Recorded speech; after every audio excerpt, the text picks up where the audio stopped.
My name is Dr. Teresa Larson, and I am the founder of Movement RX, and I'm a Marine Corps veteran. I assist leaders and business owners grappling with client loss, employee retention challenges, and business scalability issues that stem from the leaders' own mental and physical well-being blind spots.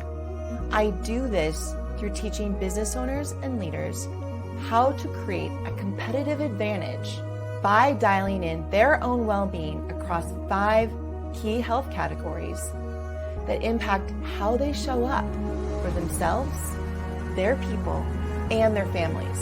The personal results are leaders that are able to thrive in their roles at home and at work. The business results are a stronger and more vibrant company culture, a business without hidden friction slowing it down, and most importantly, happier, empowered, and more engaged human beings. For the past 10 years, my team and I have worked with hundreds of business owners and leaders who in their first year of working with us have achieved breakthroughs like increasing revenue by 20% or solving the great resignation within their organization. However, most importantly, we have helped thousands of human beings, from leaders to their people, feel better and more empowered on a daily basis to handle all the challenges that come with growth and living a full life. Hey, I want to take a second to just give a massive shout out to Teresa Larson. I had the rare opportunity to actually spend some time with Teresa at one of her events that she was putting on. And I got to tell you, it really opened my mind to more things than I was really thinking about as a CEO. And we all need somebody like Teresa to just kind of kick us back on the tracks and really keep us going every single day. I am excited to connect with you about your event and would love to talk to you about how we can partner together to make your event a wow moment and experience for everyone who attends. If you are interested in learning more about our leader-focused competitive advantage trainings for your business, connect with me by signing up for your competitive advantage training call using the link provided. Remember, your well-being matters.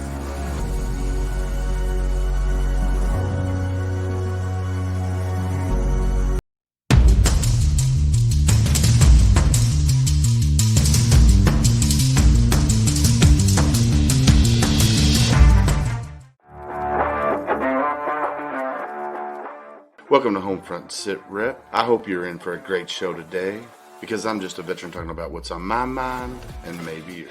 You can find HomeFront Sitrep on Apple, Amazon, Spotify, or wherever you find your favorite podcasts.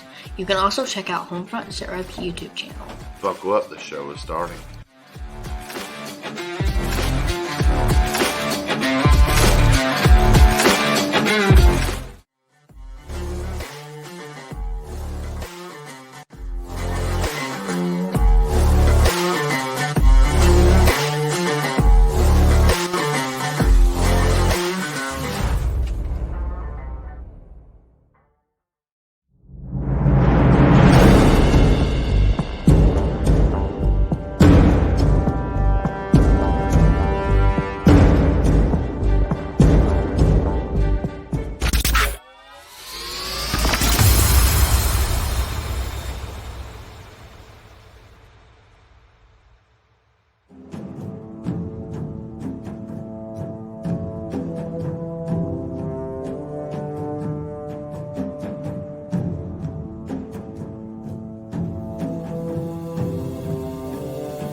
What's up, everybody? Welcome to a Sunday edition of HomeFront Sitrep. How is everybody? How was everybody's week? Candace, how was your week? Caught you off guard. You did, because I was on my phone. You shouldn't be pussyfooting around. Anyway, how was your week at Mission Barbecue? How was your week? Kind of non-existent, because I was at work a couple of days this week, I guess, but I had my little accident on Friday, and I feel like I haven't been there in forever. Well, that's not good. It's okay. It's okay. And then I won't be there for the next week either. So I know you're getting ready to go on vacation and some much needed R&R. Much needed. So, well, I had a pretty good week. Holiday coming up, and then work. It's been very cold this week because Kentucky's been super freaking cold, and tomorrow's I think we're supposed to get snow tonight and snow tomorrow, but I don't know how much we're supposed to get. So it was like 13 degrees last night. Oh no, it's super freaking cold. I mean, it's cold out there right now. So, but no, I'm excited, man. I'll tell you what, we got the Roll Call Foundation coming up. Started with 3 veterans and 2 horses. I'm super excited about these guys. I'm going to bring up this little thing right here. So Roll Call Foundation is dedicated to empowering and enhancing the lives of veterans, first responders, families, children with special needs, and seniors. Our mission is to provide a safe, supportive, and inclusive environment where individuals can feel valued and included in daily life.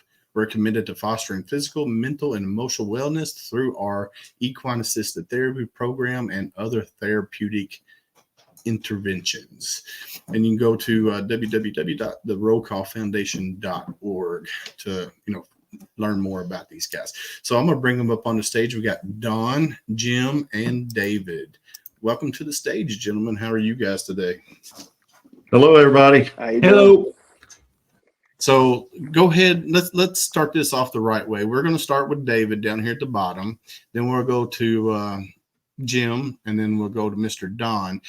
So give everybody a little bit of rundown of your history, like your military history, and then what got you into veteran service organizations. So let's start with David, and then we'll work our way around. Is it okay if we start with the president? I mean, we can. Let's do it. Let's start with the higher up. All right, let's start with Mr. Don up here then. All right, guys. Well, thank you, Willis and Candace, for having us on tonight. Don Barbier. I grew up in Louisville, Kentucky. I joined the Air Force in 1984 and then was in for 24 years. My last 7 years was all Afghanistan and Iraq. Came home with the invisible injuries that we all talk about, dealing with them on my own, tried to. And then one day about 8 years ago now, it took me calling on Jim, my best friend, to say I needed help. And that started my journey with the VA. And then the VA was doing what they could do. And then a couple of years ago, we're in our 3rd year now, we had a chance to adopt a couple of horses that were retired from Fort Sill, Oklahoma at the half section out there. They were 1910 artillery horses that did demonstration, and applied and found out I was going to get one, and then found out David was going to get one. And that was kind of the forming of brotherhood that we didn't even expect. And so because of those 2 horses, the 3 of us have come together. Like you said, we sound like a bad bar joke. 3 veterans walk into a bar with 2 horses type of thing. But it's the three disabled veterans, 2 horses that we adopted from the Army. And that's one. And with one mission, that's just to help one person every day. And so we find that those people are looking for us. They're looking for somebody, maybe not us, but they're always finding somebody that needs something. So it's my therapy every day.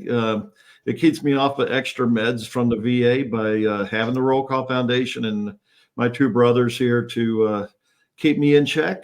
And so we started in Louisville and Dallas with David, and he runs our Texas Brigade.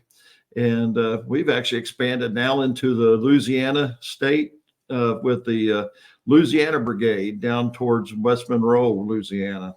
So heck yeah, he's a real Marine. I'm just an Air Force Chair Force guy. Yes, my Jim Webb. I'm actually a Marine. There is no ex Marine. There is always just a Marine. Semper Fi. Well, we got to start with the joke. I'm Unlike here to represent. some retired former Air Force or Army, we're Marines. I joined the Marine Corps out of high school, late 80s, stayed in early 90s, messed up my knees jumping out of helicopters early on, missed Desert Storm. They put me out, went to the coal fields of Eastern Kentucky. That's where I was actually from. So I ended up getting buried alive in coal mines at one point, and when they dug me out, took them 2.5 hours to dig me out. When they dug me out, I made a promise to the old man upstairs that I wouldn't go back in a coal mine, and I never did. But I took the ACT, got good enough to go into Eastern Kentucky University, got a degree there. Found my wife there at Richmond, Kentucky, and she wasn't definitely going to go back to Eastern Kentucky. So we ended up in Louisville and started a family and stuff like that. I ended up meeting Don through scouts and stuff like that. We've been together for years. But I ended up in the I ended up working for the Department of Veterans Affairs as a nurse in the VA, the local hospital here. As the issues with my back and knees and stuff progressed, I had to give up nursing and working on the floor. Hated that because I liked interaction with the veterans. So once I got put off the floor, I ended up transferring over to the VBA, which is the benefits part, and I actually handled claims for veterans every day for 7 years. So that's where, when we started up the roll call, that's one of our facets that we use. I taught Dawn some stuff, and we actually help veterans with claims now. We do that no problems daily. Exactly. And that's pretty much me. It's now your turn, David. All right. So Sorry, I'm David. David. I'm David Naranjo. I was born in Medellin, Colombia. I came to the States in 2006 when I was 11 years old. I am now 29. I served in the United States Army for 9 years, 8 years active, and then 1 year in the National Guard in Texas with a Chinook unit. When I was in the Army, I was a paratrooper with the 173rd Airborne Brigade Combat Team. I was stationed in Germany after airborne school. In 2013, I came into the Army. 2014, I was in Germany, getting ready to do great things. Then I came to the States back in 2017. I was stationed in Fort Sill, Oklahoma. Fort Sill, Oklahoma, we went forward to South Korea for 9 months. And after coming back, it was different.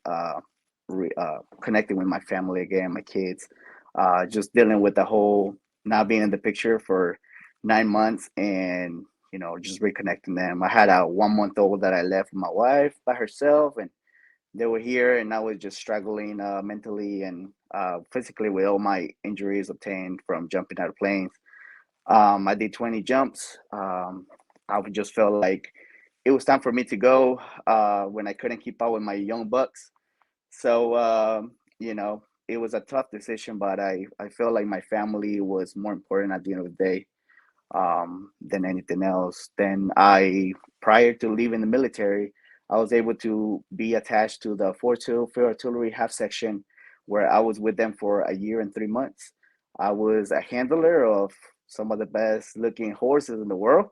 I love them. They're all quarter horses, and we had a beautiful unit. I learned a lot from being a handler. I lived in Colombia for 11 years, and I sold horses every day. I just never was able to afford one. So my dream was always if I ever can, I'm gonna have a horse. So having that relationship with the horses. After leaving the military, I went to work for FedEx. We're struggling financially and everything. So I took whatever. I applied in so many places that only FedEx Ground took it. And I was like, all right, great. So I had my first spot. While I was there struggling financially and everything with my wife and my two daughters. I have a 8-year-old and a 5-year-old. Um, it was a struggle. But luckily, prior to leaving the military, I was able to get all my VA claims filed in and was able to get straight. So I worked for FedEx for like 6-7 months. Then I was pretty blessed to be part of an IT company out of here in Dallas, Texas, that took me in. His My boss' wife is a veteran herself, and they opened their arms to me, and they were like, "We'll take you under our wing, and we'll teach you everything you need to know about IT." So here I am today. We're working with them for the last 2 years, and looking forward to a bright future here in Texas. Man, So I love it. I'm from Allentown, Pennsylvania, so I was like, I'm not trying to go back to the cold. No, I don't blame you, man. So how did you get hooked up with Don and Jim up there? Oh, it's a long story. So there we are. So there I am looking at my phone from work, and then I get this email, and he's like, "Hey, I got this email saying that you and I are getting horses from the Inferior Artillery Half Section. What are you gonna do with your horse? How are you gonna get it taken care of?" I said, "Well, Don, you're in luck because I just bought a 2-horse trailer, and I plan to go up there. I already have worked with Major General Baxter, and my horse, which was Major General Schaffner, Mario. That was his name for the longest. And Don and I, we came up with the plan. Like, okay, Don was gonna go into surgery. Don, what was it, like a month or 2 months after having them? 1 month, and then I was going to be off for 4.5. So the best decision there was to bring the horses to Texas. It was just 2 hours south of Fort Sill, almost 3. And my buddy, another veteran of mine, like my best friend, military, he came over. We just loaded him up after the ceremony, and we saw Dawn for about an hour. Dawn and I had talked already for many nights before that, but it was just a lot of planning, a lot of stuff. And luckily, I was able to tell Dawn a lot about the history and everything that we used to do with the horses and how we used to take care of them. And so it was a great opportunity for me to bring both of them back with me, somebody that they already know. I was already their handler. And I took care of them for, we got him in October. Yeah. It was, Mario was with us for about 6 months. Mario had kidney failure. I had taken him to, that's the reason why he was retired at a young age from the military. He was 18 years old. And he was facing a kidney failure that was pretty bad, and he just took him really quick. I took him to Texas A&M, the best bets in the area, and they just said he's too advanced. We can't do anything at this point. So I just had to make the toughest decision within like 6 months of having him. But he was definitely he was, and he's still to this day, my blessing. Coming from the military where we're having a structure to coming to the civilian world, you're dealing with the stress that nobody understands. I was going into a new job. I was dealing with my family, the economic part of it. Don was helping me economically for taking care of the horses and just handling. So that side of the horses, like, thankfully, it was covered. So that's where like it all became like, a brotherhood. We were there day and night talking about the horses. How's everything going? How are you doing? And how's your family? And my horse therapy was my everything. Having them boys for as long as I did, that was the biggest blessing for me. Just help me look forward every day to getting to see them, and brushing them, picking them, taking care of them. I love Yeah, it. we actually had Baxter and Mario stayed together till the end. They were teammates in the Army, and then they retired together. And then David and his family, my little bonus nieces, they took care of the boys for us. And while they were in Dallas, over in Fort Worth, there at the barn, we started getting calls saying there was veterans in the barn that were interested in the horses. There was kids with special needs that we call special kids with needs, special kids with needs that were wanting to spend time with the horses. And things just kept happening that we saw. The boys had another life after service, just like Jim, David, myself. We found out, there we go. So that's our two boys, and that's my little girls there on the bottom. How sweet. Mario's on the photo right, and Baxter's on the left.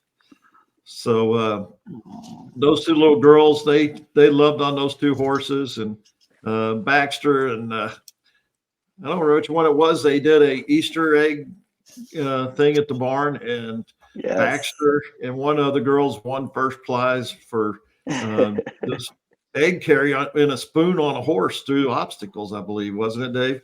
Yes, it was. So they just had a gentle spirit about them. There was the girls There riding we on go. Mario, but yeah, that was their everything too. Just going, looking forward every day. When Daddy came home, I would take him sometimes to the barn and, ride with them, or, since I had two horses then, I would just get on one and walk on the other one, or, walk the girls, put them on top of them, and they were living their best life. I love Yeah. it. So from that, we saw that there was an opportunity. We were just three veterans with these two horses. We had no real plans. And my depression started getting bad again. And we decided that maybe we ought to try to actually make it a little more structured. We still keep it pretty loose structure. We're just a family of guys and gals that help us. And so we have a board, but we don't have no salaries, which we're very proud of. We don't take no salaries. We have no overhead. But we do have a beautiful office space that we get for next to nothing. And and now we actually have our third horse, Chief Mac. And Candace has got to meet him before. Chief is awesome. Chief is a registered paint. He's a 17 and a half hand paint. I love and he's a big boy. He's just over in Brooks. He's a stubborn thing. Yeah, he's a little nibbly, but so when the boys were 1,000 miles away with David, I didn't have one up here. So then I found another one up here, and we keep him only about 2 miles from our office. I love it. So we keep giant bags of carrots here. He loves his carrots, and he loves people. And all three of our boys have found, if there was a veteran in need, if there was a special child in need, those horses would pick up and run with what those kids and what those veterans needed, or first responders. The horses have known before we did what everybody needed. So that's we started with horses, but we have gone so far outside of the horse program. Like Jim said, he was a VBA and he was a claims rater evaluator. And we did 38 claims from November 20th till the end of the year. And from July of last year, when I started tracking them, I finally thought we'd better start tracking stuff. From July till December 31st, we were at roughly 60. Excuse me. And then January 2nd, the phone started ringing again, and we're already up to 8 or 9 for 2024 already in VBA claims, disability claims. And we do things for kids. Like this Saturday, we're doing a fundraiser because of the fact that we don't need salaries, we don't need the overhead. We pick a charity that we feel strong about, and we give money back. So when we do fundraising to have events, we give 100% back. So this weekend, we're actually doing a murder mystery. We're having the American Heroes 1940s USO murder mystery. It's going to be here at our office in the Great Hall outside. It'll hold about 400 people with tables and chairs, about 225. So we've got a large stage out there. We're taking everybody back to Paris, France, 1944 at the USO with the Bob Hope Show. We've hired a professional acting troupe called Murder and Merriment, and they come with a cast of 9, and they will be doing a musical. and musical drama. And then we're having a catered meal. We're having steak and potatoes, green beans, salad, desserts. And but one of the fun things is we love photo booths. I don't know what it is. Neither one of us are very photogenic, but we like putting photo booths together. And so we got photo booths set up for Paris, France, and we're going to actually have a 1940s World War II Jeep Willie in the building in front of the backdrop. We've got like 10 local beauty pageant queens that are coming to be our servers for the night, and they'll be taking photos as pinups or beauty queens. And so that's going to be a lot of fun. We have a special guest that's now a global name. His name is Ethan Almighty. If you don't know who Ethan Almighty is, just Google him. He's a rescue dog. He was left to die about 2 years ago, pinned to a fence. He was like 60 pounds underweight. He was due to be euthanized, and the city rallied around, and the people around the country went to him, and they started helping the Humane Society with medical costs and getting him better. He was last year's Humane Animal of the Year award winner or hero. Ethan Almighty is doing great now. He's a global brand in himself, but he's a slobbering big old dog. Do you know what kind of English Mastiff type or something like that? Like an English Mastiff, and he's going to be here, and his handler. And so they're going to be special guests here, and everybody's going to get their photos with Ethan. And Ethan actually has a new bourbon out because we are in Kentucky. Our water comes out brown. Yes, it does. Out of the bottle. Uh-oh. And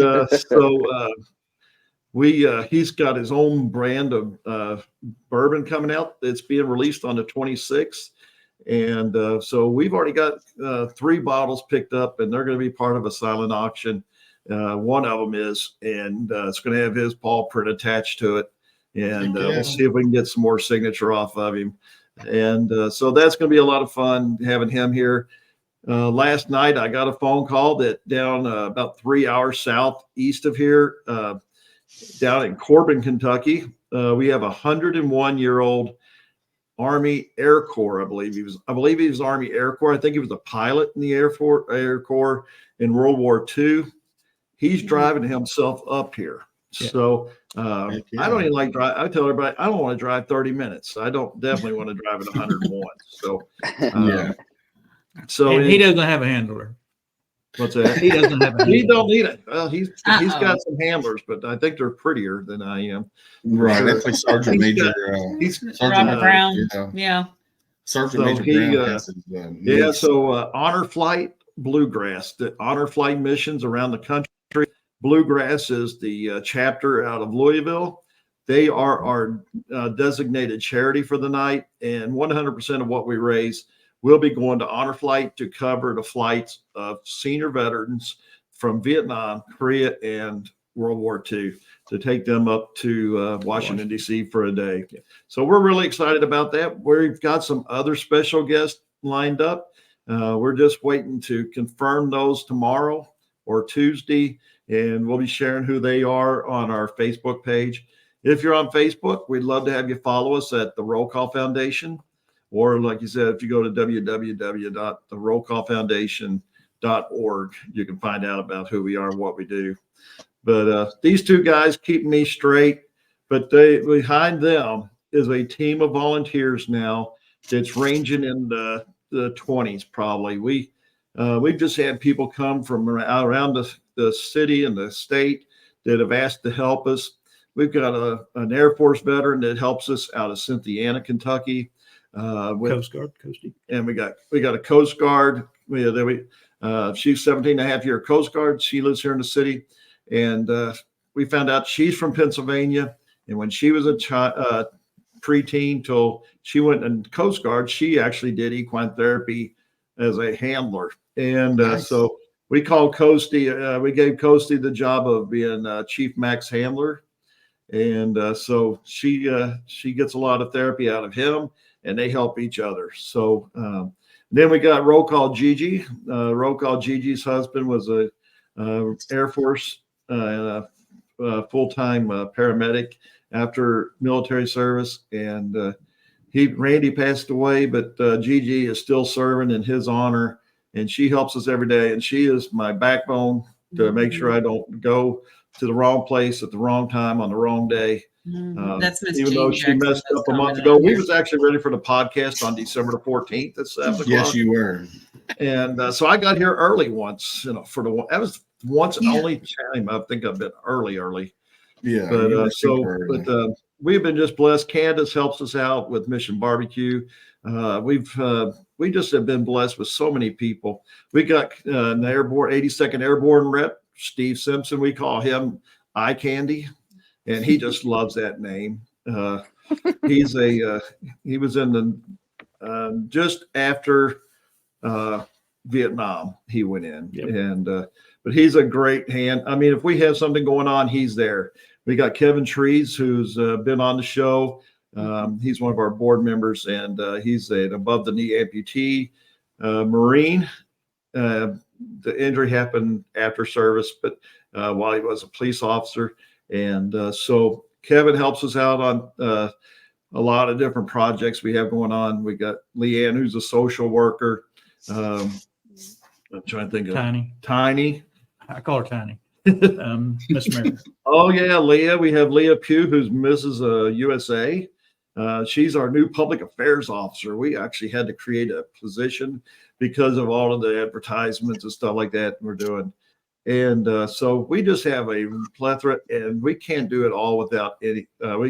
We wouldn't do anything without all their help. We've been lucky to help seniors through senior assisted living centers. And we have been helping seniors that are in need for accessibility, like ramps and handrails. We've teamed up with. And we've teamed up with Habitat for Humanity. So Habitat for Humanity has been blessed us with, if they find a veteran that needs help, they call roll call because they know that we'll be there within a day or two. That's awesome.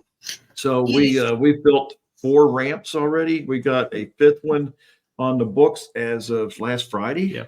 Yeah. Friday, we got a call from Habitat saying, hey, we had to give your name out again. I hope that's okay. And we was like, hey, that's what we do. And so we're just waiting for the ground to thaw and not the iceberg floating down our streets out here, because it's just freaking cold. And but as soon as the weather breaks, we'll be getting over there helping this gentleman. We just helped a gentleman a month ago. Yep. It's been about a month ago, 4.5 years in his home. Hadn't been able to leave his home. We went in, solved the situation with Habitat, worked and told him what we had, and we got it taken care of in 2 days. The first day he came outside, was actually able to leave his home the first day. The second day he was able, but was it the first day he rolled off the thing at night? Yeah, he rolled. We had to push him back on, but he rolled off. Yeah, we didn't have the transition at the bottom of the driveway yet. We had to get some asphalt patch to do some transition at the bottom of the ramp, but he came off of it. He got out of his house the very first day that we were there. And now he's able to get to his doctor's appointments and things like that. And if he wants to go to the store, he can do whatever he needs. Mostly he can get out of his home in case of a fire. He was not able to even get out of his home in case of a fire.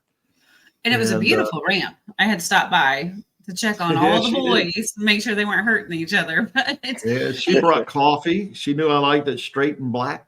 Yeah. And hot and black. And she brought coffee. She brought Mountain Dew. She brought Gatorades. She brought so many sodas and drinks. We still got them in the break room. Oh, hush it. Look, that doesn't even matter. I was just checking on you guys. We can't get it. She brung, when Candace does it, she does it big. Then we got to help Candace with a Salvation Army Christmas program. Yep. Yeah, that was amazing. I want to call you guys out on this because doing my job at Mission Barbecue, is a little different being the community ambassador and some of the things that I do. But somebody from Salvation Army reached out to me because we do so many things with them. Right. And this one was a little bit different. you know, they were wanting to do something for the veterans program there for Christmas, to do a Christmas dinner. Right. And so reaching out to me, and I'm thinking like, why are we doing, I'm sorry, Mission Barbecue and Bill and Newt, I apologize, but I was like, why are we doing barbecue for Christmas dinner? And that's what they've always done. And I'm like, you know what? Let me reach out in the community. And I had gathered 3 or 4 different places that were going to do something. And you know, like people getting people to volunteer and come together and do things. Like sometimes it's wonderful, and sometimes it's like, okay, everybody just dropped off the planet. So Don and Jim and Gigi, like everybody was just like, you know what? We're going to take it on. We're going to make this happen. And that's what they did. And we got together, and there were some complications, but Don jumped on it and got meat. And Jim was cooking. I think everybody was cooking in their home, like going out and getting new pots and everything else. But they were able to provide this beautiful Christmas dinner for what did we end up? Was it 60 people? 60 so it's veterans and their families, and like it was an amazing experience to go in and then hear like the testimonial. We got to hear a testimonial of one of the home residents down there of how he has been able, because of turning his life around, and he's been able to get reacquainted with his family and his son. Yeah, and I think his daughter too. Yeah, and his daughter, and it was very moving, and it was. But that's the way that roll call does it. I'm gonna say I don't know how you do it down there in Texas, David. But last year, Don and Jim up here, they got it going on. So last year, you guys had me like with my mouth like, what just happened? Yeah. You know, when the officer was shot at the bank in Louisville, Kentucky last year, Don was down there on site. He was making sure all the police officers were good. Everybody was taken care of. Everybody had the help. And that same week, you guys did what, dinner or lunch for all the we did a lunch for 90. Yeah, that was. Yeah, we took meals for 90 to 100 folks down at the University of Louisville emergency, the emergency room department. ICU. The ICU where the officer was at, and he is home now. That's a good news story. Yeah. So he was so a lot of people know his story, and that's been followed around the country. But we just knew that we needed to help. And our way is just being there and letting people know that we understand what they're going through as they're being in combat 7 times. I've seen what these are police officers, our first responders, and our ER staff are seeing daily on our streets. And it's not just in Louisville, it's Dallas, it's Houston, it's St. Louis and Washington, D.C. and New York. It's everywhere. And our first responders just kind of take it on the chin and then go home at night. When we were in combat, seeing all this stuff, when we left country, we left it there, but it might have came home in our heads. I don't know how these guys are doing it. These guys and gals on the streets, what they're seeing and what they're doing, it's amazing. And then we've decided that our ER staff, everybody's always talking about the police officer and the fireman and the paramedic. And sometimes the hospitals get recognized on the floor. Once you get up on the floor, they get to know those nurses and doctors on that floor because they're there for weeks at a time. But they forget the people that saved their lives that day down in the ER. So we said we're going to do something about that. And we made sure that we recognized our ER. Hey, thank you, Kev, for everything you do, brother. Then, between Christmas and Thanksgiving and before Salvation Army, we did 360 meals. Yeah, for all the Bullitt County first responders. Yeah, for every first responder in the Bullitt County area where we live, where I live. Jim lives in the city of Louisville, but our office is right on the edge. We have a Louisville address, but we have a Shepherdsville mailing. It's weird. Government is one county. Address is another. But we hit every fire department in Bullitt County. 15 locations. We hit every firehouse in Bullitt County. Every police station. Every police station stuff. ER. But that also involved Miss Candace. She was also there with her sleeves rolled up. pulling pork. Me and her We were were in pulling there. meat, Jim. Yes, we were. We pulled. That's We where had meat that's where I first got to know steamrolling her. from us. I think I bought 200 pounds of pork butt. Yeah. And I pulled Yeah. off we pulled off a one-time and done thing where we got to have it smoked by a restaurant.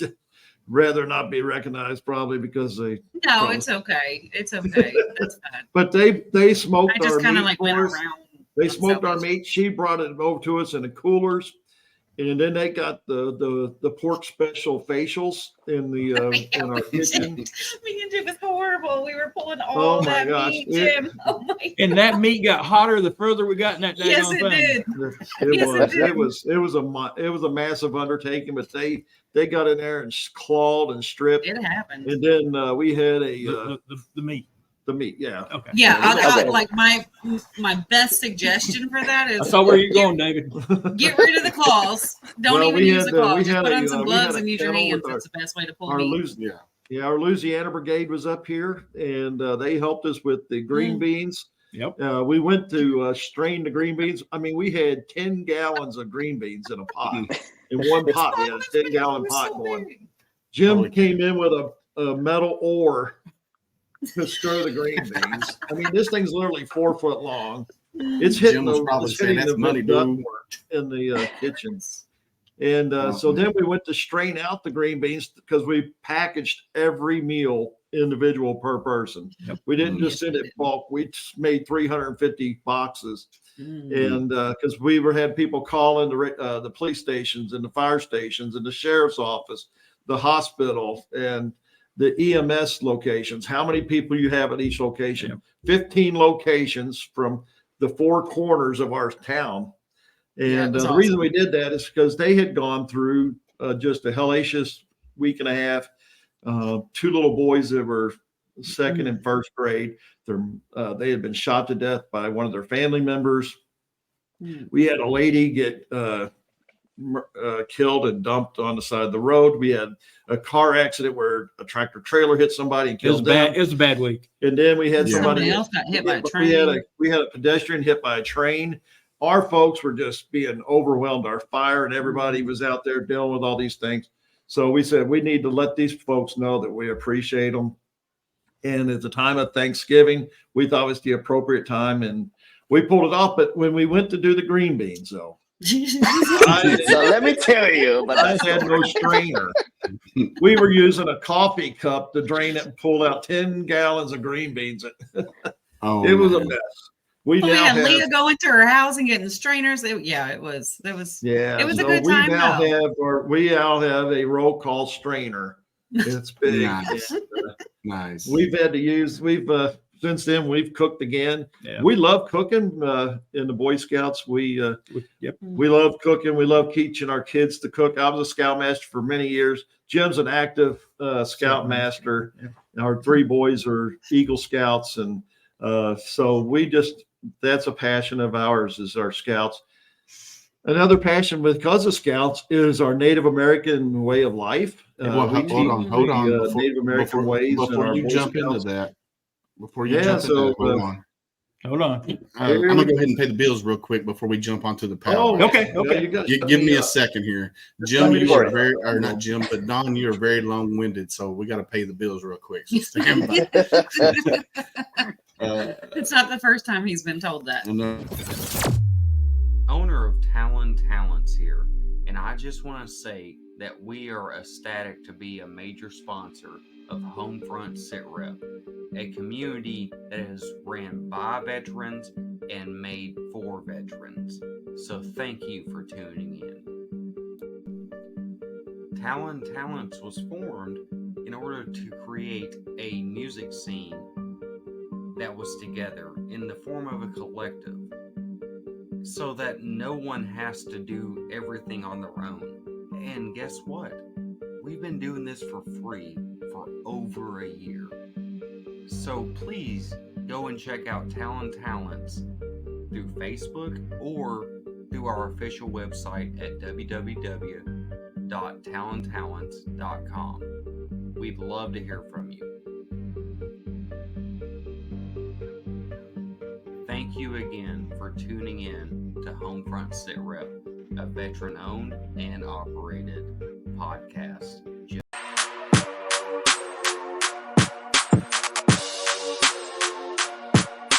My name's Rick Ames. I own Louisville Local Entertainment, a company for music shows, promotions, and bookings in the Louisville music scene. As a veteran, it's my honor to support and sponsor local veteran-owned businesses such as HomeFront Sitrep, made by veterans for veterans. So if you're in the music business and need some help booking or promoting a show for free, look me up. Louisville Local Entertainment. And thanks for tuning in to HomeFront Sitrep. All right, we're back. Yeah, definitely. If you're in the music business out there, check out talenttalents.com or Louisville Local Entertainment. Those guys, Chris Hawks and Rick Ames, both super amazing people. Check them out. They will get you taken care of. They'll help bands get gigs and venues that are looking for people that play music and stuff like that. Check out those guys. And so Michael, Rick can make you beignets too. Yeah, Rick can make you beignets. And then Michael Whitlash from Wheeling, West Virginia says law enforcement EMS personnel needs to be thanked for their job they do every day. I would agree with you, Michael. Amen. And I would also throw teachers in there as well, and your ER nurses. They're heroes as well. Those frontline emergency workers out there. Last fall, we actually fed 90 school teachers too, because we consider them our hometown heroes. Yep. So we did teachers one day, and we did 90 meals to one of the schools. Don, something I wanted to bring up with you guys, because you were talking about how you do these, what do you call them? The VBAs.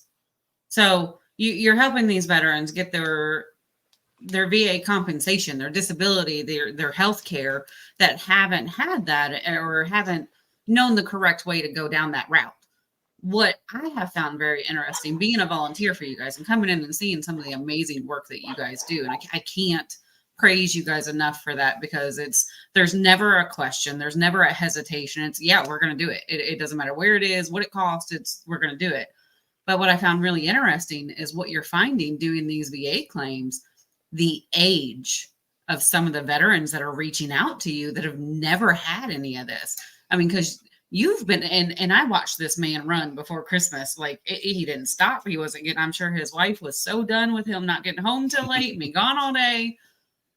But some of these men are in their 80s, 90s. Like it's insane to me that they've never had what they deserve for so long. Yeah. Yeah. I think our youngest one, like you said, I think our youngest one from November to December, the youngest one was like 73. And the oldest one was 90. We had a 98-year-old. And most of that is, I mean, a lot of when they get that old and stuff like that they have a limited income, and the limited income is not making it. And a lot of it, you'll have grandchildren. And I saw this when I was actually working cases and claims for the VA. It was mostly hearing loss and tinnitus they were filing for, because of the cost of hearing aids is so much that the veteran themselves couldn't afford it, and you had grandkids filing claims for them for that. I mean, it's just something that it always made me so angry that, I mean, there should be a something ran through Congress that if a veteran of World War II, Korea War comes and wants hearing aids, if they are it should be automatic. And but also the frustrating part of that is they only go back so far, like making up for these things that they never got. We spend so much time trying to get their medical records, their military records, that some of them would pass away before anything could be done. That's what made me so angry in my job. Yeah, we actually had it. There was also those cases where Jill was telling me some stories where some people were going into some terminal, they were fighting cancer, then those veterans got bumped, and as soon as they were healed, they were back to the percentages. Yeah. So that was something like what I never understood that before. Yeah, me neither. So Sorry, I was distracted by that comment. Michael here says we had a VSO up here that told my brother-in-law that he didn't qualify for benefits because he never served in theater of Vietnam, but he served stateside. That's correct. That is, you know what? You might not be able to get in the VFW, but you sure can get your medical health care taken care of and your benefits. I mean, what's important there? Here's my thing with the VA. We've got eye candy, our airborne. He never served in combat, and he never filed because of that. He didn't think that he deserved it. When we told him he does, and he got that first check, and he goes, I don't know why. He goes, my got this check in my checking account. I don't know why. It was because we got his VA disability after all these years. Nice. And then last week he got a bump. He said he got another surprise in his check because we filed for the appeal, and he got another $500 a month. And but then we did have a sad situation. We had a gentleman that they couldn't find his DD-214. He was in his 90s, and I helped him get the DD-214. Last Thursday. I think it was last Thursday. I got a email or message, and it had a video attached to it of a funeral. And when I didn't understand what it was until I actually went down and read it. We got the dad, his DD-214. He passed away before we got the application for disability filed. But he said, Don, roll call got my dad what he wanted most, and that was to be buried in a military service. And so, you know, we find that one person every day is so valuable to us. It's not about how many people we have working here or how many we do. We do share numbers just because it's more of an awakening of how many people are out there that are needing to get help. It's not that what we did, we don't believe in that. But we just want people to know that you're not the only one out there that feels like you don't deserve it for whatever reason. If you're ready to bring it up in, you deserve it. Do you find the majority of it is an ego thing? Because there is there's so many of you. Like Willis, I'm gonna call you out. Call me out. How long have you been out? I've been out since 2004. And so 20 years he's been out, and just now going in to do his VA. There's like me as a civilian, like I want to smack you guys. I do. I want to grab you guys, smack you around, and be like, keep my get wife your butts away down from there. Well, you know, like I said, as a civilian, like you guys signed a check and you were willing to give your entire life for me. For me. Why? Well, I mean, like I'm not worth an entire life. Like to me, that's insane. Why you guys would come back or finish your services and go, well, somebody else deserves it more than I do. So, but you all deserve it. No, I agree. And for me, when I got out of the military, I had a job that I had health insurance. I had everything that I needed. And I didn't think at the time that, I need to go to the VA. Of course, you know, back then, it wasn't pushed that we needed to go to the VA, and it wasn't as streamlined for transitioning military members to get out like it is now. It's more people who are in now that get out, they pretty much are already set up to go with their VA stuff. Everything is but this generation expects it.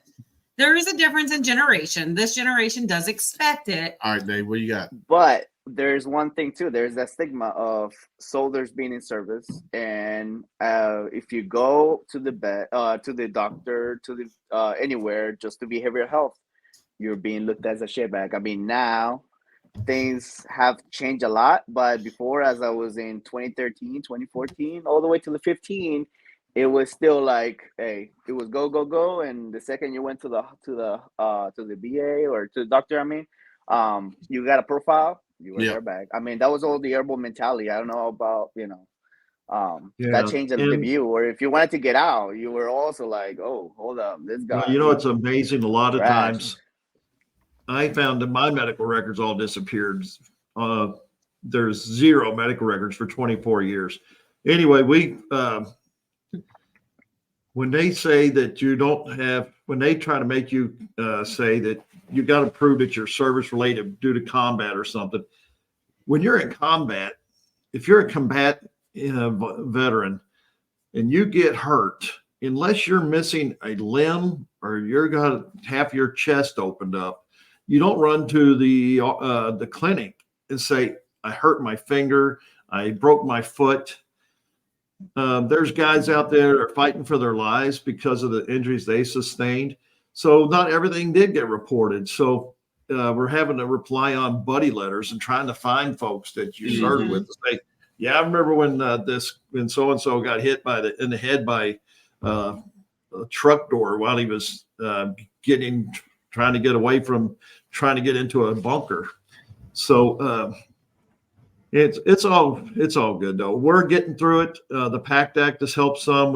It's not helping everybody with everything yet.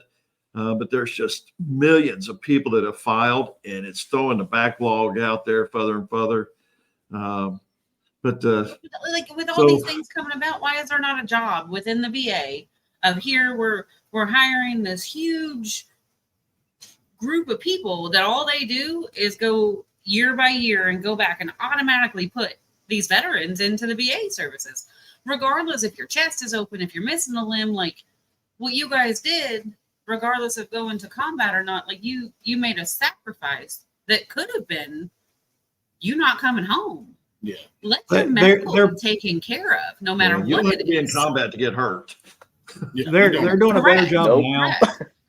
They're doing a better job now because it's actually part of a veteran getting out to become a veteran, and they do transitioning. When they transition out, they do all kind of everything there now. Well, yeah, that's now. But what about the ones that didn't have that? Yeah, that was kind of my situation. Yeah, that's the Like, sad I'll be part. the first one to take the job. I'll go through as many as I can in a day. Let's go.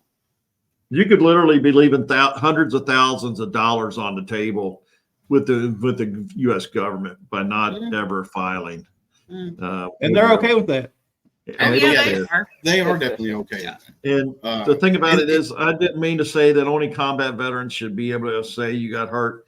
I mean, Jim wasn't in combat, but he was jumping out of perfectly good helicopters and jamming his legs up. David was jumping out of perfectly good U.S. Air Force airplanes.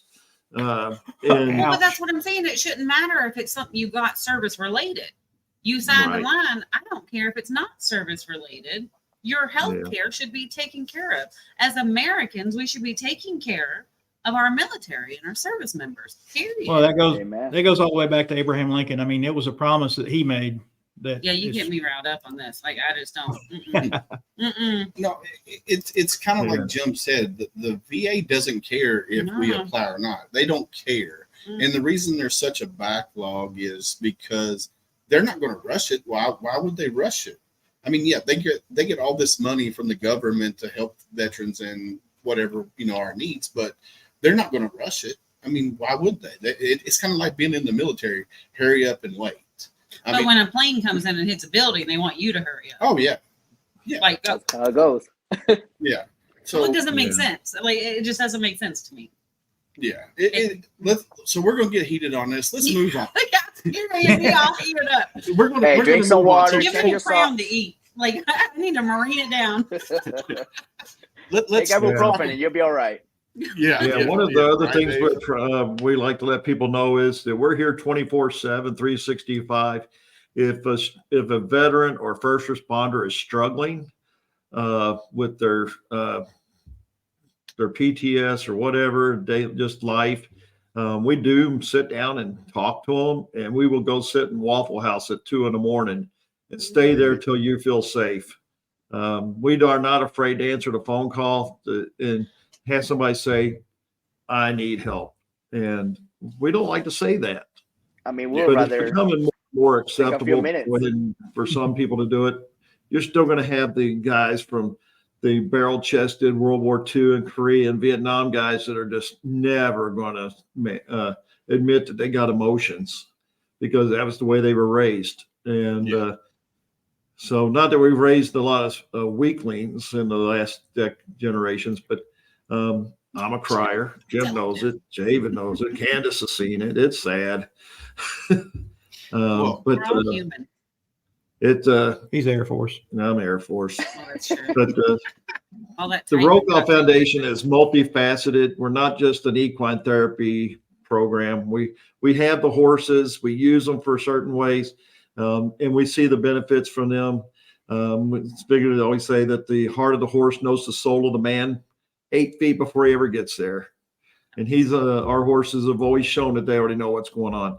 When they come into the office and need help, we had 160 homeless men that needed help last Friday. We just happened to have about 50 pounds of Danishes and pastries that were donated the night before. And this lady was able to come in, and then we cleared our pantries out of our office with peanut butter and crackers and everything else. We don't care if you were a veteran, non-veteran,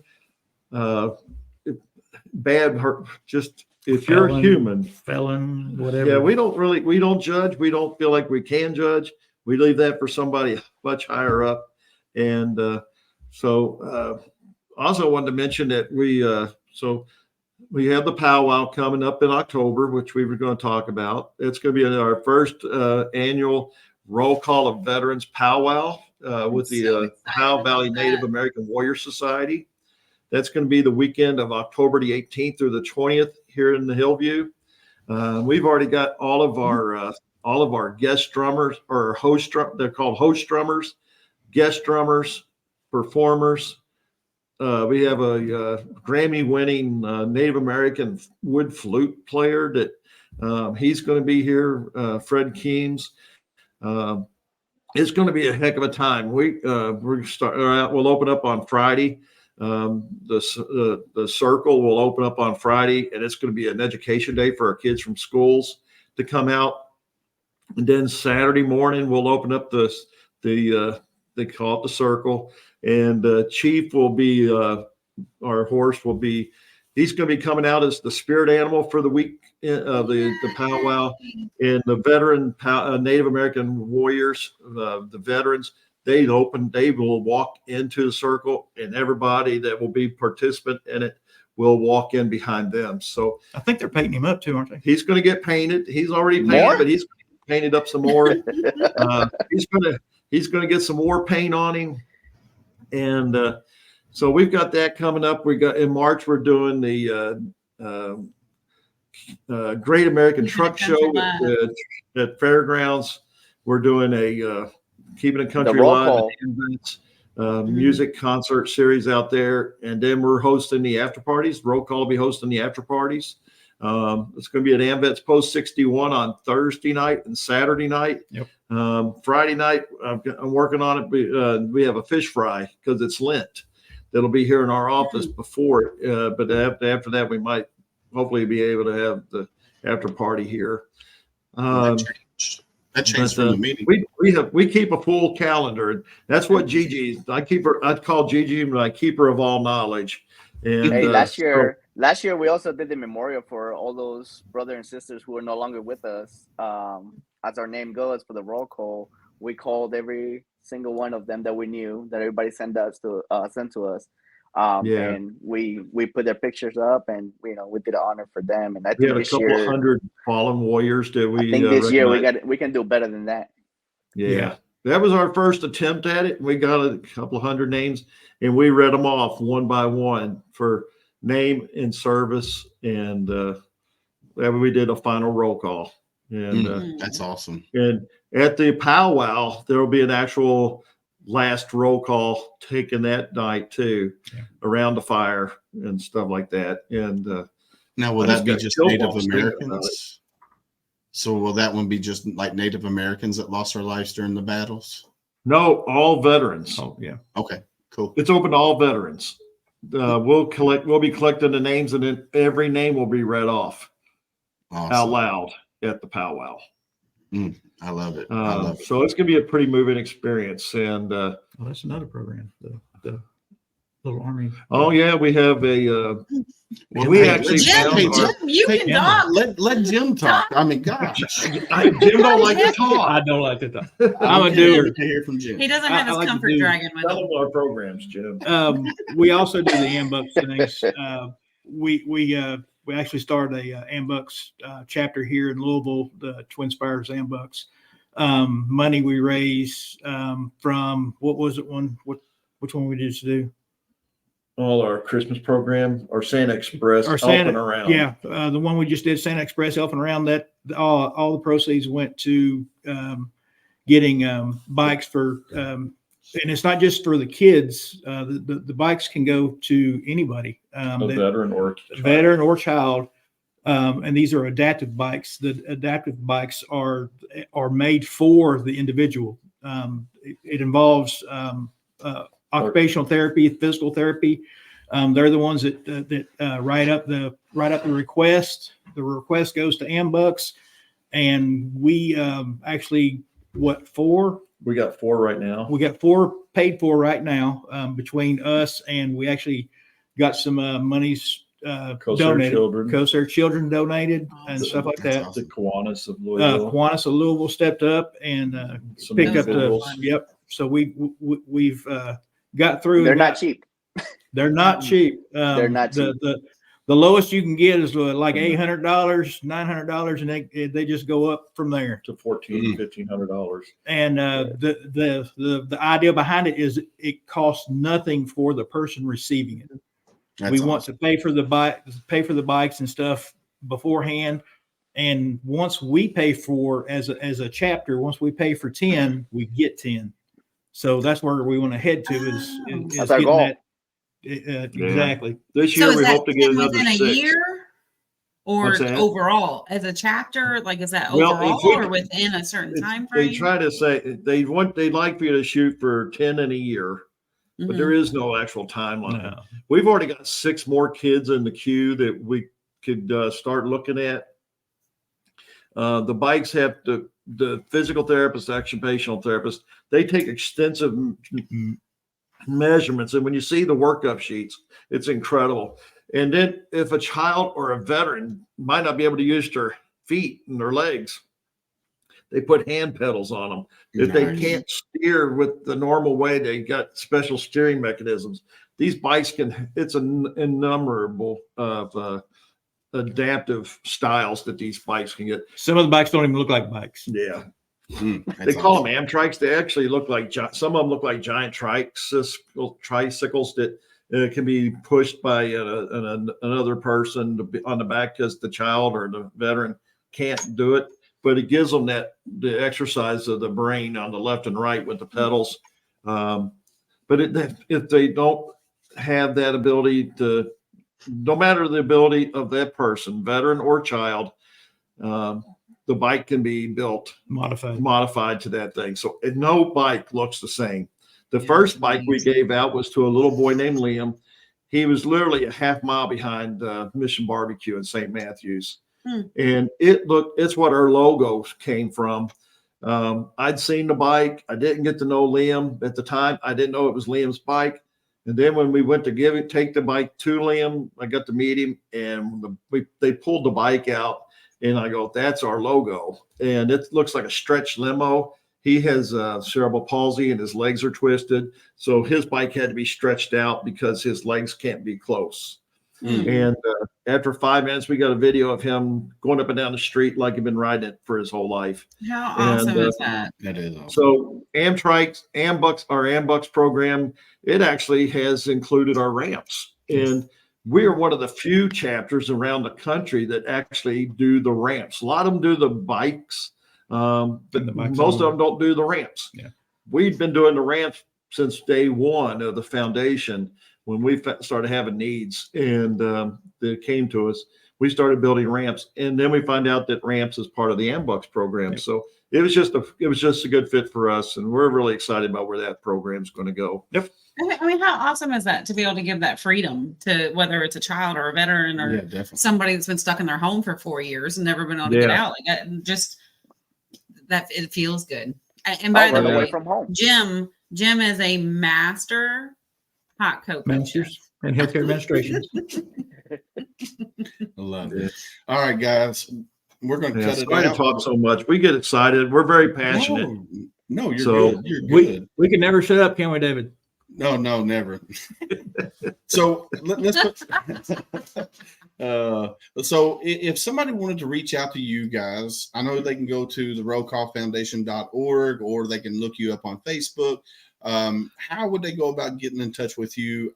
Well, outside of Facebook. Yeah. Call Tom. Jim, don't talk. Yeah. My number is 502-523-8042. And if you called, I'll probably pick it up before the first ring. Say if that I'm not again for the already on the ones in the phone with back. somebody else, but I Say will it pick again. up 502. 502-523-8042. Uh-huh. All right, I'm gonna put that in the chat. When Eye Candy calls every morning to see about breakfast, he goes, the phone didn't even ring. You got to get that phone away from your ear. So they can reach out to you via your phone number anytime. What about like an email? Can they reach out to you via email, or you can reach out to us through email at mine is donusaf at therollcallfoundation.org. At the Roll Call Foundation. Therollcallfoundation.org. Don USAF at the Roll Call Foundation. David has set us up with the David USA Microsoft Teams and with his IT's thing. So David is David USA.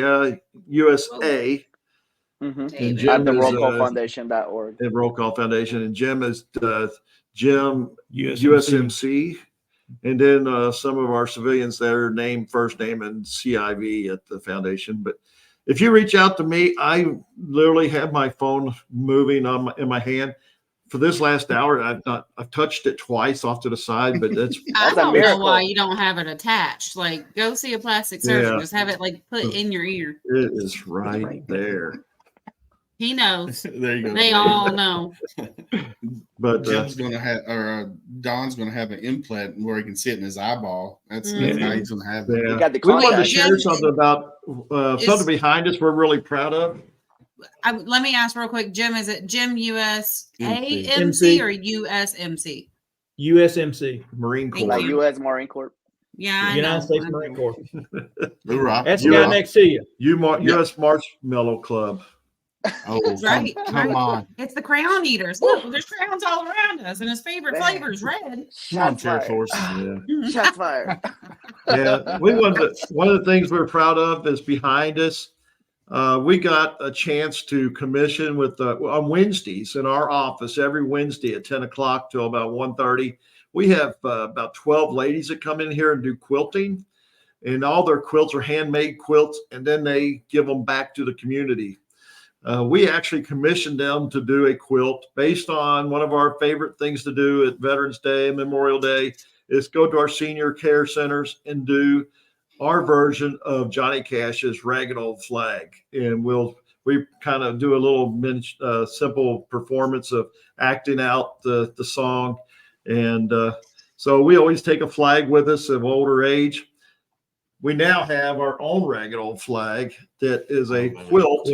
And it's actually made to be frailed. It's called a frailed edge quilt. And so we call it the foundation's Ragged Old Flag. For the 1944 USO murder mystery, we actually had a flag donated the other day from 1944. Oh man, that's and awesome. Candace, how many stars will be on that flag? Oh, no. I love my veterans. I don't know history. 13 minus 50. Listen, I will fight for everything you guys need, but don't do that to me. What is wrong 48. with you? It's a 48. It's a 48 There's star 48 flag. stars on it in 1944. So it's a 48 star flag, and the stars are actually hand sewn. Hawaii and Alaska hasn't been states yet. Yeah. They are now. And we have 50. Yeah, not 51. Oh, and by the way, like with that, you guys have Kilroy's bringing that Jeep in, right? Yep, we're Sorry, going to have Kilroy.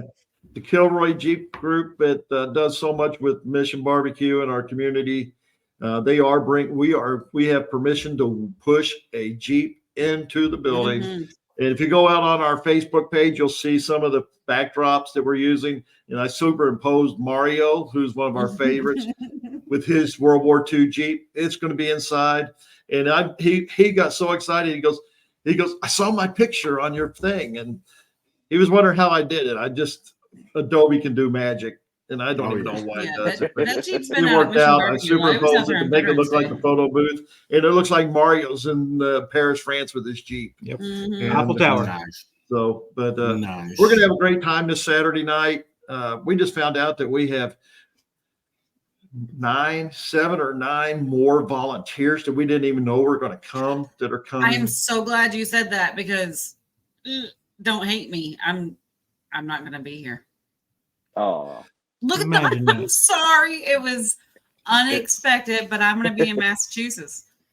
Oh, well, you can take Massachusetts. It's going to be cold enough here. It's Massachusetts. Massachusetts. But yeah, Anyway, we guys. love people coming. Our office is at 283 Crestwood Lane in Louisville, 40229. We love slow having down. people. I need you to I need you to marine it down. 283. Easy. Hit make it out her. of clay. Make it out of clay. Hit her. 283. You know I love you, Jim. Crestwood, one word, Lane. Kind of like the city. Louisville, 40229. She's going to type it and put it in there. It's in the Hillview Government Center. So we're actually in the old police department. So we actually have Jim's lockup room for all of our tech stuff and things like that are in an old evidence locker room. You said it's the Hillview Government Center, right? The Hillview Government Center, and we're on the back side of the building. Yeah, it's the old police station. In the old Hillview Police Station. Once again, put out the pasture in the back. Yeah. So, yeah. But It's 'cause you got 'em when we right. first got offered this space, we went upstairs or came through the back door and came in. We was walking through the building, and this one friend of mine that was with us looked up over the door in the large conference room, and it said roll call. And they were like, well, this must be meant to be because they already got your name up on the wall. Hell yeah. So we've never taken it down either. So we leave the heritage alone of what's been here. And the good thing is if anybody gets out of line, you can throw them in the 2 jail cells that you got there. Well, they just took it out last week because our Operation Santa Present program has gotten so big that we needed more storage for all the toys. So they actually took it. So they took the jail out last week. The temporary jail's It's gone. for a good cause. It's okay. Yeah, For so the that's kids. gone. But when they took that out, we actually gained another office to use for more storage because we need more storage. Everybody's got an office. David shares an office with me by nameplate. Whenever he'll come up and see us. Yeah, we were hoping to get him up here for this big event this weekend, but there's so much You need to going get up on. here for March. We're trying to get him up here for March in October, and then we'll be back down in Dallas probably in April. Yeah. We're planning on coming back to Dallas because we are family first. Everything about roll call, we tell everybody if you start helping us out, we're going to make you part of our family, and we take that very seriously. And we come with all kinds of crazy aunts and uncles, and you can ask my nieces in Dallas. I take that very seriously. We take Tell them family about the very library, seriously. library that you went to. Oh yeah, we went to the Bill Clinton Library. George W. Bush. George W. Bush. We went to the George W. Bush Presidential Library, and we spent the day there. Amazing. We've been to all over. So we always try to find fun stuff to do, but we meet and we work on planning. And there's always a room for people. People always ask, what can I do to get involved? We ask them to come in and meet with us. And we're not going to tell you what we're going to have you do, but we'll ask you what is something you enjoy doing. Yep. Because if it's something you enjoy doing, we probably can already tell you that we could use that. And it's happened every time so far. And we can give people, somebody likes to do arts and crafts. They ran the Buddy Elf craft room during our event. And this lady did a phenomenal job in there making snowflakes and stockings and everything else. That was such a fun event. I love it. I love it. Yeah, you guys got any more questions? Yeah, please. I'm sorry. No, you're good. I was going to say that's all on you because I know the inside of this one.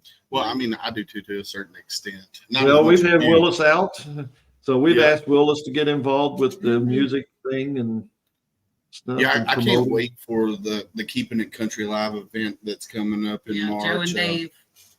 We had those guys on the podcast not too long ago, and they're super excited about it. I had a great time. We actually had one of our me and Kevin actually got to go to Shreveport and see the first big concert of the year, of this season for them. They've been doing it for years, but we got to go down there, and one of their really close friends, who is a Grammy-winning artist, his name was Joel Sanye.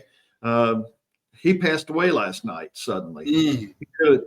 Joel did a concert. He's the Cajun accordion player, and that didn't look right. He's an accordion player and Grammy winner, and did a show last night, walked off the stage and had a massive heart attack and passed away. No. That's not good. So if you could keep Dave Gore and Joe Gardner and all of the family down in Louisiana, our Louisiana family needs your prayers. It's really touching because we were just talking about him the other night. We were talking about Joel in a phone call, and he said, they just had hung up with him and stuff like that, because we got to know Joel a little, and super guy, but lost way too young. It's 70 years old, 72 or something. But so we're here. We're not going nowhere. We started with 3 veterans, 2 horses, and 1 mission, and now we're the Roll Call Foundation. It was never expected. We almost sound like a start of a bad joke. The 3 veterans and walked into a bar with 2 horses type of thing. Yeah, but, I don't know if you saw this. Glenn McIntosh just, we call him Rat Man. He said, let me know about the dance. I'll bring the Pro 1 and Pro 2 car. Have you seen that? You've seen where I've posted things about that, where he brings the cars out and has all the veterans sign them. They're pretty awesome. So I'll get you guys in contact with him as well. Yeah, he does some great things. He's another civilian, but he honors and loves his veterans. And there you go. That's one of the awards he gave to Willis. But nice. I'll get you guys in touch with him, because that would be something. Yeah. Fun. Yeah, people always ask why we have the 1 mission, and it would really hurt me if I don't bring it up tonight. I know we've gone way past probably anybody's expected time, but 5.5 years ago, I was on the almost going to be 6 years in May. Was on the front of a paddle boat down on the Ohio River with one of my little boys who was like a son to me. His name is Jesse, and Jesse was considered special. And he had brain cancer come back for the 3rd time at 16 years old. And the chemo didn't work up till Christmas before. And then he said he could do just whatever he wanted to do. So he wanted to go back into ROTC like Trevor, and they did an ROTC drill. And Jesse became an international star in the military community. And then, but the month before he died, I didn't realize he was sick as he was. He didn't want nobody to know that he was hurting. We were out on a boat after his PET scans, and we were standing on the front of the boat, and he said, I want you to promise me something. I said, what's that? Didn't know what he was going to ask me, but it wasn't what I thought he was going to ask for sure. He said, I want you to help 1 person every day, and I want you to promise me that. And I said, well, Jesse, I think that's where we're supposed to be as good people anyway. And he goes, I want you to promise me. And so he was laying the groundwork, because a month later he was gone, and we had no idea that it was going to be. And so when he went to the hospital, he called and told me that he was being a direct admit, and I needed to get to the hospital that last time. It tore me up, and it took me almost 2.5 years to realize that he told me what he wanted us to be doing. He foresaw roll call being roll call someday. And it just worked out to be our thing is one mission, and that's to help one person every day. There's some days we hit 10, some days we hit more, but we almost every day hit one. And we don't believe that it's us doing it. We believe that God's bringing people to us. And I believe that Jesse's got a part in that. And so I want to thank him for what he did for me and the gift he gave me of his love and planting the seed to roll call to be here to help people. I think I had your son in Canada. You did. Jim had the boys up in Canada doing a Boundary Waters canoe trip for like 70 miles through the Canadian borders. Northern Tier up in the And when they came off the water, he had a message to get Trevor home. And he drove like a bat out of hell from up. He always does. Yep. No, it was fast. It was really fast, and he was able to bring Trevor into the hospital. I left the rest of the group behind. I mean, I was. There was no more convoy. It was a one-man mission to get Trevor home to see his brother and say goodbye. Well, I tell you what, from the outside, I can guarantee you, he's looking down. He's proud of you. Well, he's with us all the time, and Grandpa is still here, and he's still involved with us. Yep. And but Trevor is now deployed. Trevor's been in the Air Force for the last 3 years. As of this week, or next week, he'll finish his 3rd year. And he deployed back in August, and he won't be home until like April. And your daughter's going. And my daughter is turning 21 next week on a cruise. And because she's going on a cruise, she thought the Navy would be a good idea. So I told her they don't have slides and fun games on the Navy ships, but there is alcohol. But she's going to be raising her right hand here in about 3 weeks soon, going into the Navy. He said there's alcohol and a lot of men, Daddy. What's that? You can be okay with that? There's alcohol and a lot of men. She can handle her own in any button. She's a one-man wrecking crew, so she's not going to the Air Force. Yeah. She said, Dad, you and Trevor already did the Air Force. I'm doing my own thing. So told her that I tried to explain to her it's not a cruise ship. Yeah, definitely not a cruise. It's a cruise, but it ain't a ship. It ain't a cruise. It ain't a. She should have went Marines. The good ones. I've never been on an acted. Jim like set up straight for that one. Yeah, she should go Marines. But anywho, guys, I want to thank you guys for coming on here. David coming on from Dallas, Texas, and then Jim and Don from Louisville. Thank you guys for coming on, sharing what the Roll Call Foundation is all about. I'm excited to see where everything's going. You know, when I first was introduced to you guys, it was like, man, these guys are doing amazing things. And I was like, all right, cool. I can put my stamp on them, you know, because when I look at veteran service organizations from around the country, it's like, are they doing it for the right reasons? Mm-hmm. And when I found you guys and seeing what you guys were about, I was like, yep, they're doing it for the right reason. And as long as you stay humble and true to yourself, then your organization is going to continue to do great things. And I'll support you guys any way I can. So I want to thank you guys for coming on and spending this hour and some change with us and telling your stories and stuff like that. And anytime you guys got anything that's coming up that you want to talk about, even if it's for 15, 20 minutes, or Don wants to ramble on for 2 hours, reach out to me. reach out to me and I'll get you guys back on the air, and we will talk about it. So I want to thank you guys very much from the bottom of my heart to the top. So it's so nice to know that David's real. It's not this imaginary. I know, right? I know. I see a face. You know why David's in Texas now? Yeah. We've always said that if it ever came down to people saying, well, y'all got to start taking this, you got to start doing that, we won't, we'll back off and not do that. We'll just, definitely. It's not, we're not going to give up our word to what we said to each other. No, as long as you stay true. There you go. You're always in the office. Always. I am. See? Yeah. I never And leave. as long as you guys stay true to yourselves, that's what's going to matter. As long as you got a board that, doesn't take money. What's David doing down here? Oh, heck. Grabbing.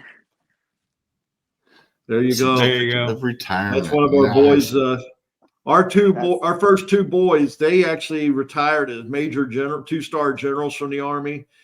What do we have there? 8 general officers, the human type at the retirement, David? It was plenty of stars. Let's just say that. There was plenty of stars we got their retirement was at the O Club at Fort Sill. They had a 5-piece brass band for their retirement. So what you're saying is the horses are in charge because they outrank y'all. Mm-hmm. They sure did. Always. Yeah. Always. And me and David Nice. put the stars on their trailer that night. Yes, sir. I have one last question for all three of you. Uh-oh. You all have your VA filed, right? 2 100s. David! He's joking. Oh, I was like, what? You're fresh. You're fresh meat. Yeah. All right, guys. Thanks to my wife. I gotta say that. Thanks to my wife, Well. and she was always pushing me. She was like, "You gotta make sure you have She's your off stuff camera, isn't she? in line." He's Yeah, got right you off here. camera, isn't she? As always, she like to stay on the back. It's like Thank you Jim. for having us. Yeah. Hey, you're Y'all very mean the welcome, world Jim. to us. And thanks for making roll call who we are. It's not us, it's Awesome. everybody else that's helping us. I love it. I love it. You guys have a great night. Good night, You guys guys. do. Cheers, everybody. Thank you. Man, how cool was that? I mean, you've known them a little bit longer than I have, Mhm. and when I first met, Don and them, and you called me when I first met them in person. You Yep. called me out of the blue, and I was What are you doing? just got off work, and I was heading home here to Mount Washington, and you're like, "Hey, we got a meeting. Come over here." And I was like, "All right." So I beelined it over there, and that's when y'all were having the meeting with Keeping It Country Live, and I got introduced to those guys and seeing what I've been following the Roll Call Foundation for a while because, for one, they're Bullitt County. I'm Right. I live in Bullitt County, so I started a Bullitt County veterans page and was trying to collect all these Bullitt County veterans into the Bullitt County veterans page because we're trying to get some stuff started here in Bullitt County. Yeah. And what I saw Roll Call was doing, I was like, oh, all right, this is cool. This is cool, And so I reached out to Don, and we talked the first time. We talked on the phone, and then we kind of I got super busy doing the stuff that we were doing here, and then met him up there at the Mission Barbecue during the VIP breakfast that we had, that you guys had, and reached out to him that night, and we've been talking ever since, and we finally got this scheduled here. And what the Roll Call Foundation does is simply they put everybody up front before themselves, and that's a lot of organizations out there don't do that, And regardless of the situation, yeah, like it's not we're a one-stop shop. It's a what do you need? Yeah. We're gonna make it happen. yeah. It's first responders, it's children, it's veterans, teachers, anything out there. If you need assistance, reach out to the Roll Call Foundation, especially if you're in the Bullitt County area or Jefferson County. I'm assuming they moved down to Nelson County as well, since we're right on the borderline with those guys. And I think Don's even went across the river. I'll go over to Indiana. If it's within reach, he's going. So, anywho, I like to thank all the people that come on weekly. We got Michael Whitlatch, we got Bratman, and all of our other faithful watchers and listeners out there. Rick was on here, one of my sponsors, Rick Ames. He was on here. Danny Robinson, my brother from another mother that served with in the Marine Corps with 2nd Battalion, 8th Marines Golf Company, Golf Gunfighters. Hoorah! He'll love that. What is that? 2-8? Yeah, 2-8. Yep. 2-8. So yeah, I want to thank you guys for coming on here weekly, sometimes twice a week, because we got tomorrow coming up. We got the Veterans Villages out of Pennsylvania. They've got a community that they that's made out of like prefabbed apartments or homes that's been like stacked together. I mean, it's super neat how they did this thing. And we got Dana Spain. She's from the Spain group. She's the chairman for Veterans Villages, and then her team, they'll be on tomorrow. Be so close I can touch them. Yeah, you're gonna be up there, yeah, close by, yeah. So they'll be on tomorrow. Then I have two special guests with me, two guest hosts. We got Mr. Ty Cobb and Mr. Al Hero from Triple Threat Vet podcast. They're going to come on tomorrow, and they're going to co-host with me. Awesome. That's going to be an awesome podcast. I'm super excited about that. They're my brothers as well. And if you haven't checked out Triple Threat Vet podcast, go check them out. My other brother, Rich LaMonica from the Misfit Nation, go check them out. We got a tip of the spear coming up. What day did we decide on the tip of the spear? That'll be coming up on, let's see. I feel like we were talking about that live on last. Maybe. So the 24th. So yeah, January 24th will be the tip of the spear. I got Dana Parrott from KDVA. She's coming on. We got She Served, She Rose. They'll be coming on. And then we got Miss Tabitha Bartley. She'll be coming on. What day? Yeah, you need to put like a calendar out or I something know, I'm on the working on page. it. That would be nice. And then we got Lady Vets Connect coming on. Those will round out. Yes, they love the Houston area, David. You are correct. Triple Threat Vet podcast is amazing. So yeah, and then we are taking open spots for February. I do have some open spots in February, Sunday, Mondays. I got some things in the works. Just excited to see how things are going. We got some set up for March. I think I got one all the way out in June, I believe. It'd be She's the Veteran again. They're coming on. They got their big event coming up in June. I can't say it enough. I love all the lady love coming. Oh no, Lots of lady love. Yeah, we just had Dr. Teresa Larson. She was Vicious and delicious. Vicious and delicious. Working with Got Your Six Culture. They are making a shirt for me. I'm excited. It's a blue shirt. It says "Marine It Down" in red crown. You're welcome.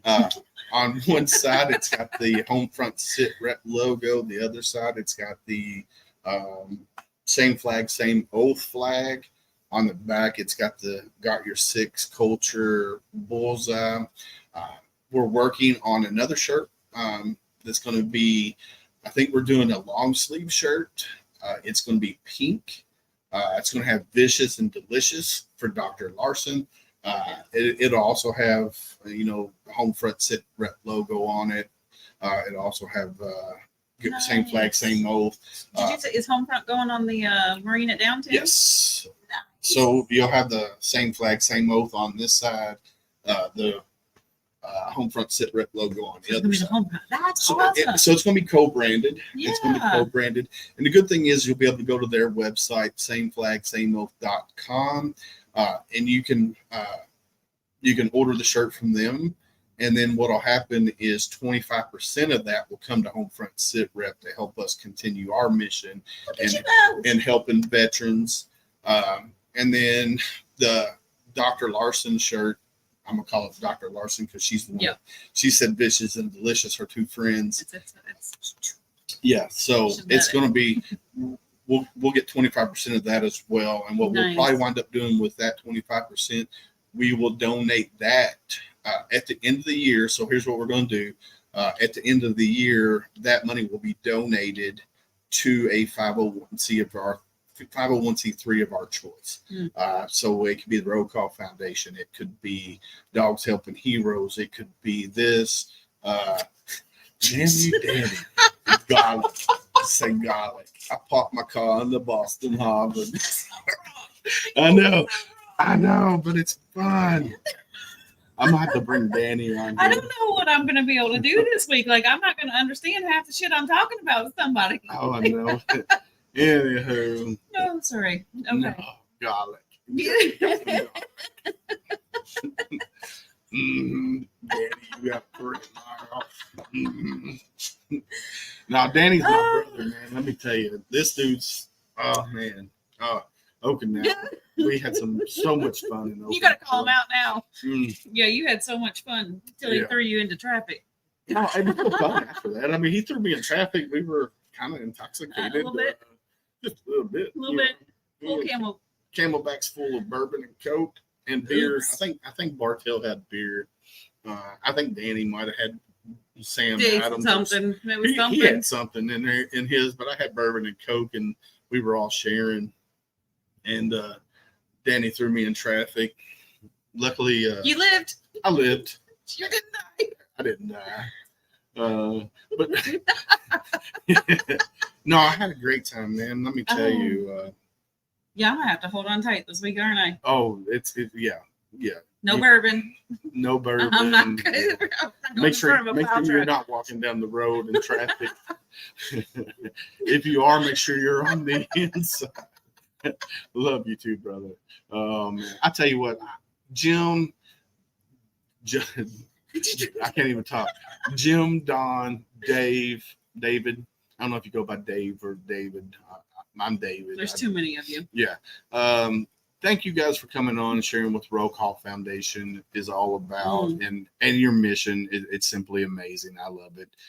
Tomorrow we'll be live, like I said, with Veterans Villages. So it's going to be super cool. So come on tomorrow and see what they're doing. Hey, you're very welcome, David. Yeah, come on tomorrow. Check out what Veterans Villages is up to. They're working on a project in Chicago.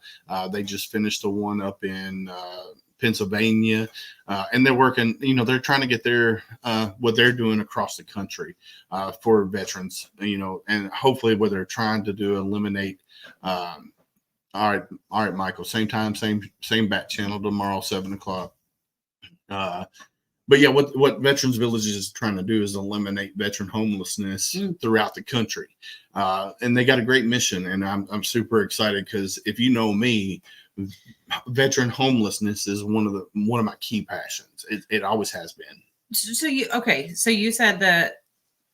So the podcast tomorrow is with somebody out of Pennsylvania, and they just finished a project in Chicago. No, they're working on a project in Chicago. So they're already spread. Yes, it's for women. Nice. It's for women veterans in Chicago. Oh, okay.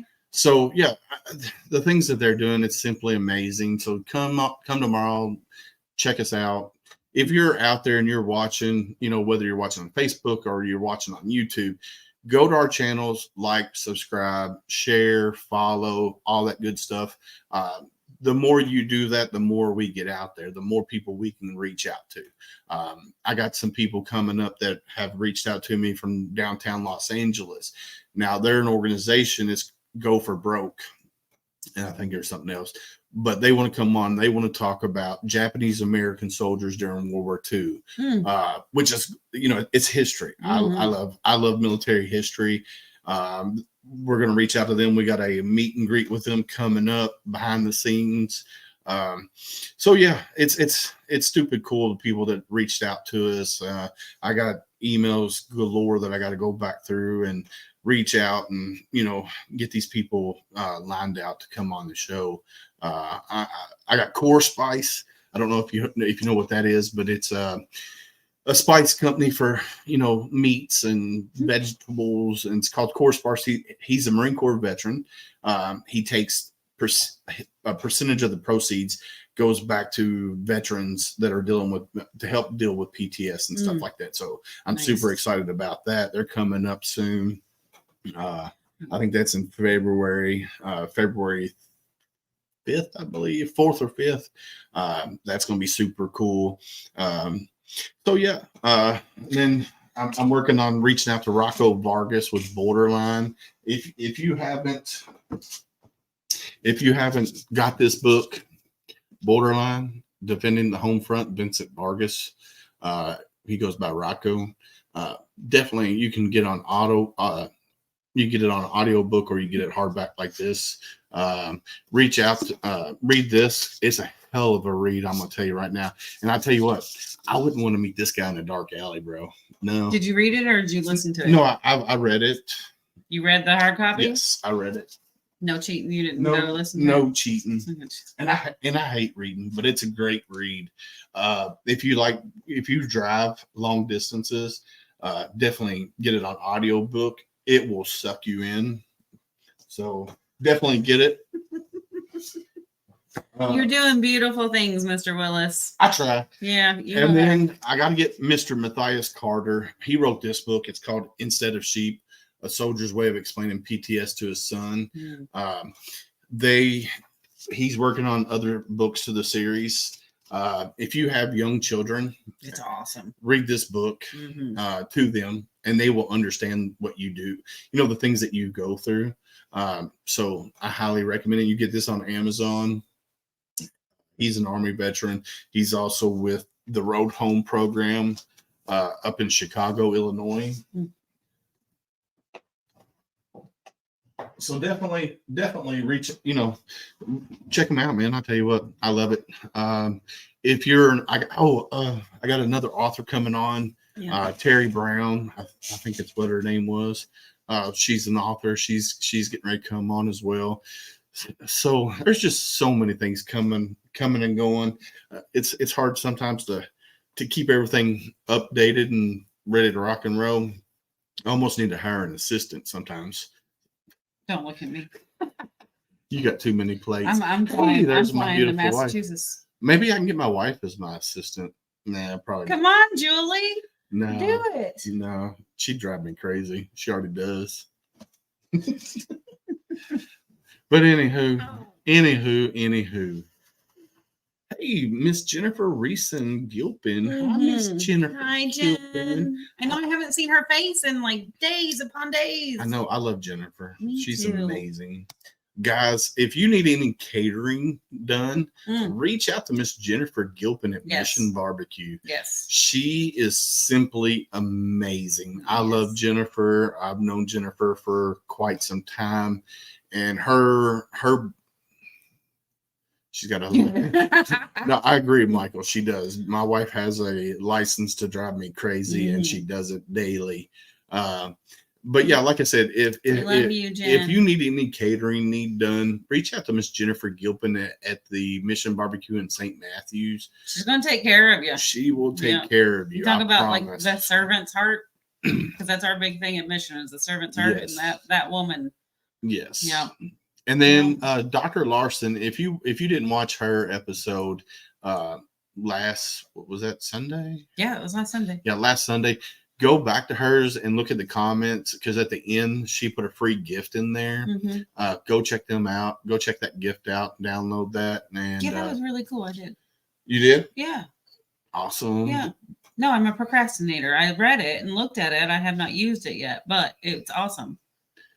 Yeah. So there's a free gift in there for you guys if you haven't done it. Go check out Dr. Larson's little free gift there. Check out her website, movementrx.com, movement, the minus sign rx.com. Go check out what she's doing there. So yeah, it's been one of those days, man. I tell you what, this is the Roll Call Foundation, what they're doing, amazing. And the good thing about the Roll Call Foundation is they're not like most organizations out there. They will collab with other organizations. And they're all about helping each other. So definitely reach out to those guys. And thank you for coming on here, spending 2 hours with us on a Sunday night. If you can't make it tomorrow, pick it up on our YouTube channel. We will be live tomorrow. So come out, check us out. And like I say, always stay safe out there. And I got your 6. I was wondering why you were.